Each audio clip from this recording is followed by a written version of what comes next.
The Holy Spirit is, the Bible would say, it's the advocate that followed after Jesus left the earth. He said that I must go so that he must come, and he's our comforter and our counselor, and he's the voice that speaks to us, that is supposed to convict us of sin and lead us towards righteousness. I've had experiences where during worship or a sermon or just praying in my own quiet place where the Holy Spirit will bring joy, and I will start laughing, and I will start being filled with the joy of the Lord, because that is part of what the Holy Spirit does, is he brings joy.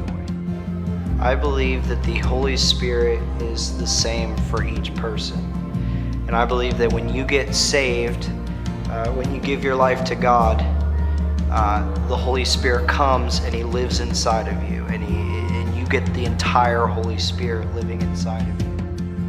It's whether or not you allow the gifts of the Spirit to flow out of your life, and what you allow, we almost limit what we allow the Holy Spirit to do. The Holy Spirit is his presence on earth, and he's very personal. He's got a personality. He can be grieved. He gives joy. I think a lot of us, like I grew up in church and have been a Christian for 12 years, and I had a very narrow concept of that. It kind of like I understood Jesus. He died on the cross. He was God in man's form, and then obviously God the Father, but the Holy Spirit was just kind of this mystical force that we treat him like he's somewhere else. Like we talk about him as the Holy Spirit. Really, he's very personal. He's Holy Spirit. He's got a name. He's not just some object or like some mystical God, part of God that is not a person, but he's very much a person. The Holy Spirit is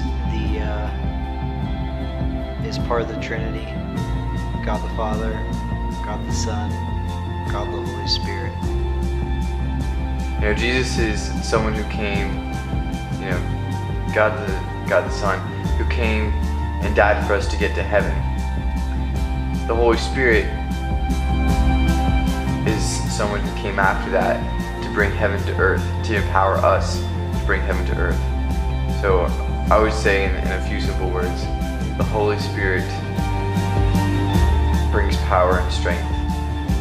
I do believe that the Holy Spirit moves the same way that he did 2,000 years ago, and that we still have the